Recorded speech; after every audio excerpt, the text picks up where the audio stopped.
මේ තියෙන්නේ P50 කියන ගැදරින් පුට් එක.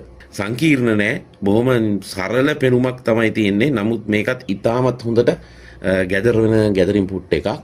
ඉන්දිකට් මේකේ බලපුවම අපිට පේන්න තියෙන්නේ ඉන්දිකට්ට බහින සිදුර තියෙනවා. ඊට අමතරව නූල ඇතුළට දාගන්න කපපු පොඩි කට් එකක් තියෙනවා.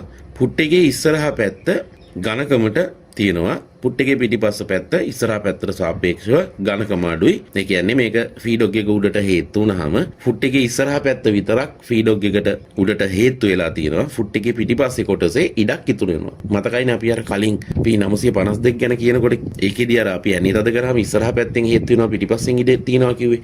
අන්න ඒකම තමයි මේකේ පෙර නිමිත්තෙන්ම පුට් එකේ පිටිපස්සේ ඉඩක් ඉතුරු කරලා එනවා. ඉතින් මේකත් හොඳටම ලස්සනට ගැදර කරන්න පුළුවන් පුට් එකක්. දැන් මම මේ ඔයාට මහලා පෙන්වන්නේ P50 පුට් එකෙන්.